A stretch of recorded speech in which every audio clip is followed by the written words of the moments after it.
ఈ బ్రాండ్స్ చూస్తే ఎలక్షన్లో చెప్పాం బూమ్ బూమ్ అని, ఎక్కడున్నాయి పేర్లు తీసుకోమన్నారు, మా వాళ్ళు ఇచ్చారు ఈరోజు. బూమ్ క్లాసిక్ బీర్ అంట, బూమ్ సూపర్ స్ట్రాంగ్ బీర్ అంట, బూమ్ సూపర్ స్ట్రాంగ్, ఇది సుపీరియర్ స్ట్రాంగ్ బీర్ అంట. అందుకే నేను జనరల్గా మాట్లాడేవాడిని బూమ్ బూమ్ అని తెలియకుండా. అంటే ఏ విధంగా ఆడుకున్నారో ఇవన్నీ కొన్ని ఎగ్జాంపుల్స్ మాత్రం. నెక్స్ట్, దీనివల్ల మీరు ఒక ఎక్స్ప్లెనేషన్ ఇచ్చాం ఏ కంపెనీ ఎట్లా చేశారని. 127 కోట్లు పెండింగ్ బిల్స్ పెట్టి ఎంఎన్సీలకి, పెర్నాడ్ రికార్డ్ అని, యునైటెడ్ బ్రీవరీస్కి, 9 other కంపెనీస్కి 19లో ఇవ్వాల్సిన డబ్బులు పెండింగ్ పెట్టి ఆగస్ట్ 2023 వరకు పెట్టి తర్వాత కొద్ది కొద్దిగా ఇస్తా వచ్చారు. అంటే వాళ్ళని ఏ విధంగా వేధించాలో చేంజ్ చేయడం కోసం, ప్రొడ్యూస్ చేయకుండా చేయడం కోసం చేసే పరిస్థితికి వచ్చారు. నెక్స్ట్, దీనివల్ల నెట్ ఏం జరిగింది అని ఊరికే రఫ్గా ఎస్టిమేట్ చేస్తే ఇది ఒక క్యాలిక్యులేషన్. దీనికంటే 2 ఉన్నాయి ఇక్కడ. ఒకటి, ఇది కేస్ కింద తీసుకునింది ఒక స్ట్రీమ్, రెండో స్ట్రీమ్ ఎన్డీపీఎల్. ఏ షాప్లో కూడా బిల్ ఇవ్వాల, ఏ షాప్లో కూడా క్యాష్ ట్రాన్సాక్షన్స్. క్యాష్ ట్రాన్సాక్షన్స్ ఎందుకు చేశారు అంటే అక్కడ ఉండే దాన్ని వీళ్ళు తయారు చేసినటువంటి ఎన్డీపీఎల్ అక్కడ పంపించి అవి కూడా అమ్ముకున్నారు. అవి కూడా ఒకసారి ఎక్స్ప్లెయిన్ చేస్తాను. ఇక్కడ మీరు చూసినప్పుడు supply order of liquor, beer, marketing of brands, extortion of money for case of liquor, ఇంత అని ఇస్తే రిలీజ్ చేసేవాళ్ళు ఆర్డర్. ఒక కేస్ ఐఎంఎల్ ఎంత ఉందో దానికి ఇస్తే దానికి రిలీజ్ చేసేవాళ్ళు, బీర్కి చేసేవాళ్ళు. ఇది ఊరికే ఎస్టిమేషన్, రేపు రావాలి ఇవన్నీ కూడా, ఎక్కడ పోయింది కూడా ఎతకాలి కూడా, మనందరం ఇన్వెస్టిగేషన్ చేయాలి. ఇది చూస్తే ఇల్లీగల్ కలెక్షన్ రఫ్గా 2000 రూపాయలు average for case of liquor. 200 రూపాయలు, 200 రూపాయలు ఆవరేజ్ ఉండేదానిపైన 50 కేసుకి బీర్ సోల్డ్. అదే మరి దీనిపైన మొత్తం ఎస్టిమేటెడ్ ఎక్స్టార్షన్ ఇల్లీగల్ కలెక్షన్ 19/24కి 2561 వస్తుంది. Only IMFL. బీర్లో 252, 2 క్యాలిక్యులేషన్ చేశాం. ఒకటి, ఇల్లీగల్ కలెక్షన్ 200 రూపాయలు average for case of liquor, 50 రూపాయలు కేస్ ఆఫ్ బీర్. ఈ 2 లెక్కల్లో 2560 కోట్ల రూపాయలు ఐఎంఎఫ్ఎల్, 252 కోట్ల బీర్, మొత్తం కలిస్తే 3133 కోట్లు నష్టం. నేను చెప్పాను అక్కడ 18,800 కోట్లు తెలంగాణ గ్రోత్ రేటుకి మన గ్రోత్ రేటుకి వ్యత్యాసం. నెక్స్ట్, ఇది మీకందరికీ ఇంపార్టెంట్. ఇది ఇక్కడ ఇల్లీగల్ మానిటరీ గెయిన్స్, మళ్ళీ టోటల్ సేల్ రీటైల్ షాప్స్ 1924 99,413 కోట్ల రూపాయలు క్యాష్లో తీసుకున్నారు. దాంట్లో ఓన్లీ 23లో 615 కోట్లు అంటే 0.62% డిజిటల్ పేమెంట్స్ అయినాయి. కూరగాయలు కూడా తోపుడు బండిలో ఈరోజు పేటిఎం లేకపోతే గూగుల్ పే, సో మెనీ ఇవి వచ్చేసాయి. అలాంటిది ఓన్లీ 0.62 చేశారు. ఇవన్నీ కూడా cash transactions. Government retail outlets, what is the reason? ఏవైతే అక్కడ నేను చెప్పానో ఇష్టానుసారంగా షాప్ ఇవన్నీ కూడా మ్యానుఫ్యాక్చరింగ్ హ్యాండ్ ఓవర్ చేసుకొని వీళ్ళది తయారు చేసి, ఒకటి ట్యాక్స్లో పే చేస్తే తక్కువ ఆదాయం వస్తుంది, 16% మాత్రం దీంట్లో మీరు చూసినప్పుడు ఒక మ్యానుఫ్యాక్చరింగ్ కాస్ట్ 16% ప్రైజింగ్లో మా వాళ్ళు తయారు చేశారు. ఒక బ్రాండ్ తీసుకొని TI mansion house, rarest spirit, French brandy, దానిపైన రేట్ క్యాలిక్యులేట్ చేశారు. 220 రూపాయలు అమ్మేదానికి 16% ఖర్చు అవుతుంది. బేసిక్ ఖర్చు డిస్టిలేషన్కి అవి జరిగేది 16%. 84% ట్యాక్సులు కానీ ఎక్సైజ్ కానీ ప్యాకింగ్ మీద కలెక్ట్ చేసుకునేది కానీ వేరియస్ టైప్స్ ఉంటుంది. అంటే అందులో 99,000 కోట్ల రూపాయల్లో ఎంత NDPL వెళ్ళిందో దాన్ని బట్టి 86% ప్రాఫిట్ వస్తుంది. ఎక్కడికి పోయిందో అర్థం. అందుకే ఆ 18,000 కోట్లలో కూడా వచ్చే పరిస్థితి వచ్చింది. ఓన్లీ నామినల్ ఒక 2 కేసులు పెట్టారు. 20 గవర్నమెంట్ రీటైల్ లిక్కర్ షాప్స్ 9 జిల్లాల్లో పెట్టారు. NDPL 49 అరెస్ట్ చేశారు. అది నా ఉద్దేశం అయితే మనం చాలాసార్లు వెళ్ళాం, బిల్లు అడిగాం, లేకపోతే ఇంకోటి చేశాం. అడిగితే హౌస్ అరెస్ట్, లేకుంటే అక్కడ అరెస్ట్ చేశారు. ఎక్కడ బిల్లులు ఇవ్వలేదు. మనం కస్టమర్గా పోయినా కూడా బిల్లు ఇచ్చే పరిస్థితులు లేరు. ఆన్లైన్ పేమెంట్స్ అసలే యాక్సెప్ట్ చేయలేదు. Next,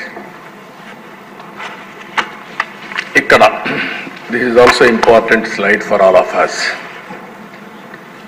national crime bureau record bureau data ప్రకారం suicides related to alcohol and drug addiction 2022 100% increase అయింది కంపేర్ టు 18. 100% పెరిగిపోయినాయి.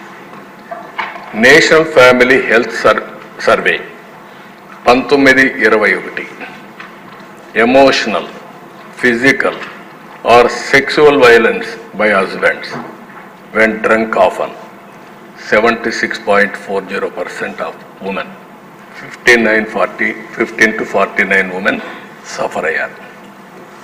అంటే తాగిన వాళ్ళు ఎంత వేధించారో మనం ఎన్నోసార్లు చెప్పాం. అదే ఈ రికార్డు కూడా ఎస్టాబ్లిష్ అవుతోంది. 76.40% ఉమెన్ ఫీల్ అయ్యే పరిస్థితికి వచ్చారు. లివర్ 2023 మొత్తం సర్వే చేస్తే కంపేర్ టు 19 కంటే 52% పెరిగాయి. కిడ్నీ ఫెయిల్యూర్స్ 23లో చేస్తే 54% పెరిగాయి 19తో కంపేర్ చేసినప్పుడు. ఏదైతే మనం ఎక్స్పెక్ట్ చేస్తున్నామో ఆత్మహత్యలు జరగడం, ఇంకొక పక్కన ఆడవాళ్ళపైన అత్యాచారాలు కానీ బెదిరించడం కానీ, శారీరకంగా సఫర్ చేయడం, లివర్తో సఫర్ కావడం, కిడ్నీతో చనిపోవడం, ఈ చనిపోయినాయని చెప్పేవన్నీ జరిగాయి. ఇక్కడ మీరు చూసి OP in GGH Guntur alcohol drug de addiction సెంటర్లో ఒకసారి స్టడీ చేస్తే 20కి 333 ఉన్నాయి. 23కి 4,913 పెరిగాయి. 1300% పెరిగింది. ఇది ఒక ఎగ్జాంపుల్. నెక్స్ట్, ఇక్కడ ఇది ఒకటైతే ఇక్కడి నుంచి ఇంకా అప్పులు చేయడం మొదలుపెట్టారు. మొత్తం నాన్ కన్వర్టబుల్ డిబెంచర్స్ కింద APSBCL ఫండ్ రైజింగ్కి వెళ్ళారు. మొత్తం 2 వీళ్ళకు వచ్చిన డబ్బుల్ని నేరుగా తీసుకోవడం మొదలుపెట్టారు.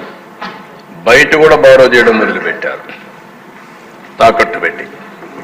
ఫస్ట్ సిరీస్ వచ్చి 10 ఏళ్ల బాండ్ 9.62% రేట్ ఆఫ్ ఇంట్రెస్ట్ 8,305 కోట్లు అడిగారు, మొబిలైజ్ చేశారు. అదే మరి సిరీస్ 2 9.62%. సిరీస్ 3కి పోయే కొందికి ఎవడు రాలా. ఇక్కడ దానికంటే ముందు మీరు చూస్తే కమిషన్, ఈ డబ్బులు మొబిలైజ్ చేయడానికి కమిషన్ 1.44% ఇచ్చారు. 166 కోట్లు పే చేశారు కమిషన్. దాంట్లో కూడా కమిషన్ ఉందని తెలియదు మరి. అంటే ఏ విధంగా పోయారో వీళ్ళని ఇంకా లెక్కలేంతనం అన్నమాట. నెక్స్ట్, ఇక్కడ ఈ డిపార్ట్మెంట్స్ అన్ని 10 డిపార్ట్మెంట్స్, ఇవన్నీ గవర్నమెంట్ డిపార్ట్మెంట్స్. వాళ్ళ దగ్గర ఉండే డబ్బులు తీసి ఇక్కడ ఇన్వెస్ట్ చేసే పరిస్థితికి వచ్చారు. ఇప్పుడు first APEP DCL pension and gratuity trust, ఆ డబ్బులు తీసి ఇక్కడ పెట్టుబడి పెట్టించారు. APSP DCL pension and gratuity trust, AP Genco provident fund trust, AP Genco provident fund trust, ఈ విధంగా వాళ్ళ దగ్గర ఉండే డబ్బుల్ని తీసిచ్చారు. దానికి కూడా మాకు వచ్చిన ఇన్ఫర్మేషను ఇంట్రెస్ట్ రేట్ అక్కడ వచ్చేదానికంటే దీంట్లో తక్కువ వస్తూ ఉందని. ఒరిజినల్గా అక్కడ వచ్చేదానికంటే తక్కువ వస్తే అది ఎంప్లాయీస్కి కూడా నష్టం. అలాంటి నష్టం వచ్చినా పర్వాలేదు, వీళ్ళ పర్పస్ సర్వ్ కావాలని వీళ్ళు చేసే పరిస్థితికి వచ్చారు.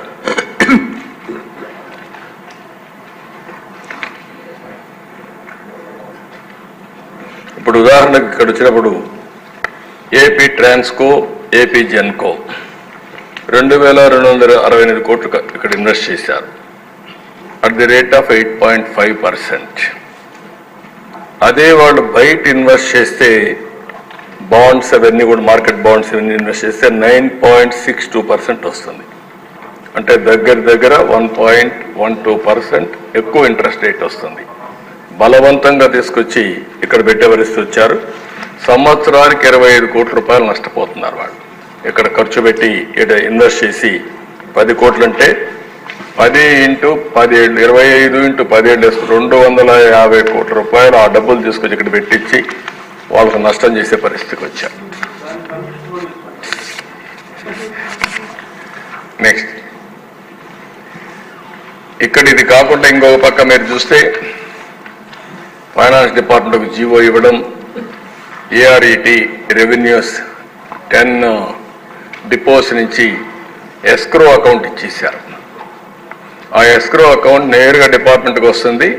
ప్లస్ 1 డేలో మళ్ళా ఎవరైతే ఇచ్చారో వాళ్ళకి అప్పుకి వెళ్ళిపోతుంది. ఆ ఎస్క్రో అకౌంట్ ఒకటి ఓపెన్ చేశారు.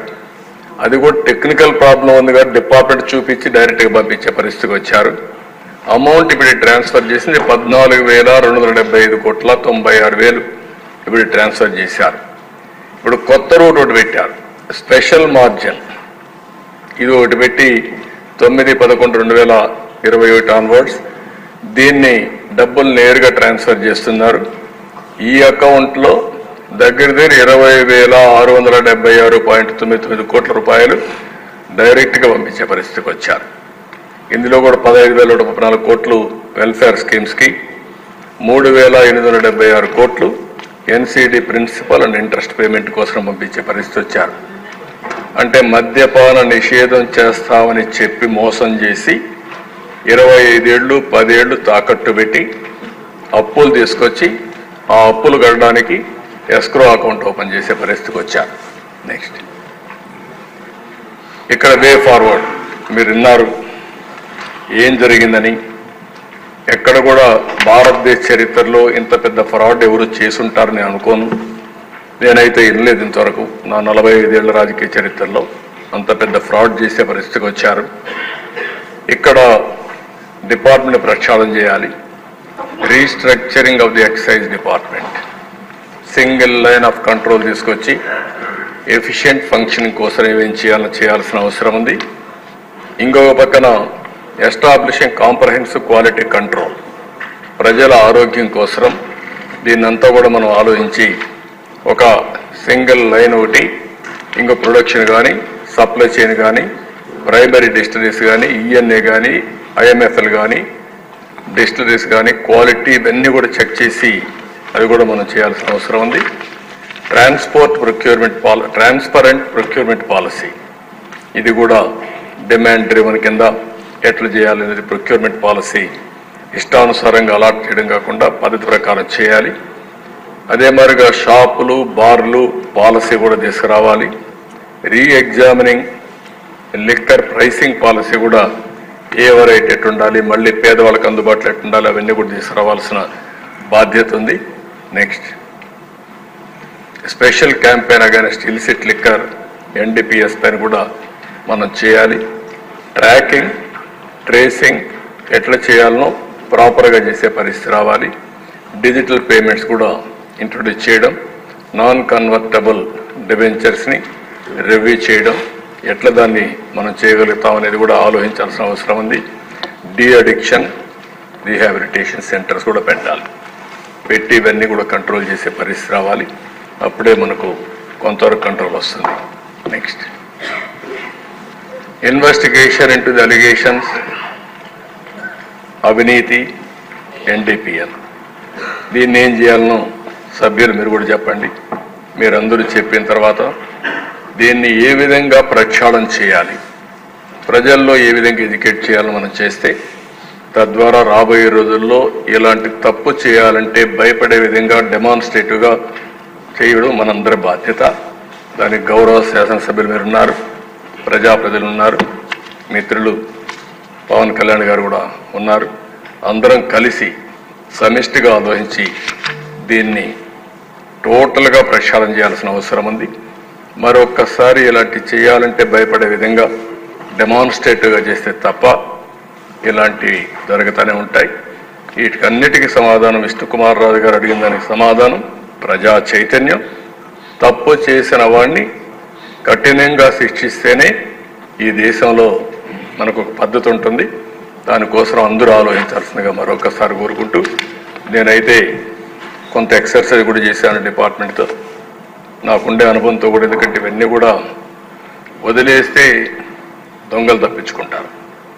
కానీ మంత్రులు కూడా నేను ఒకటి కోరుతున్నా, 5 ఏళ్ళు జరిగినటువంటి మీ డిపార్ట్మెంట్లో అవకతవకలను ఎస్టాబ్లిష్ చేయండి. దానిపైన ఎక్కడ కూడా పొలిటికల్ విండిక్టివ్నెస్తో పోము. మనమై కావాలని వాళ్ళని ఇచ్చేసే పరిస్థితి ఉండదు. కానీ ప్రజా జీవితంకి వచ్చి లూటీ చేసి తప్పించుకుని ఎదురుదాడి చేస్తే మాత్రం సాగనీయమని చాలా స్పష్టంగా చెప్పాల్సిన అవసరం ఉంది. దానికోసం మిమ్మల్ని అందరినీ సజెషన్స్ ఇమ్మని కోరుకుంటూ, మరొక్కసారి దీన్ని నేను చెప్పిన తర్వాత మీలో కానీ ప్రజల్లో కానీ ఒక చైతన్యంతో ఆలోచించాల్సిందిగా మరొక్కసారి కోరుకుంటూ, ఈ అవకాశం ఇచ్చిన స్పీకర్ గారికి నా నమస్కారాలు, ధన్యవాదాలు. Thank you.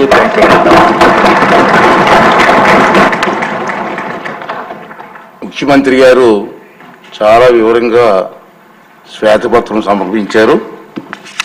ఇప్పుడు ఎవరైనా ఈ పాలసీ మీద అవగాహన ఉన్నవాళ్ళు ఏమన్నా క్లారిఫికేషన్ అడిగితే సార్ కూడా చెప్తారని నేను భావిస్తున్నాను. అవగాహన ఉన్నవాళ్ళే, అందరూ అవగాహన లేని అవగాహన ఉన్నవాళ్ళు 1 or 2 persons చెప్తే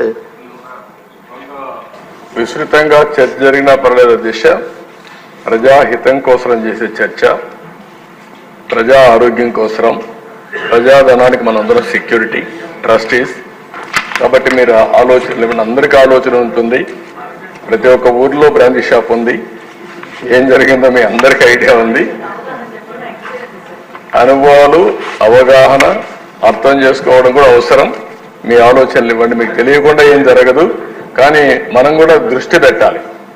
ప్రభుత్వం ఎప్పుడు కూడా గుర్తుపెట్టుకోవాల్సి ప్రజాహితం కోసం పనిచేస్తున్నాం. మనకు బాధ్యత ఉంటుంది.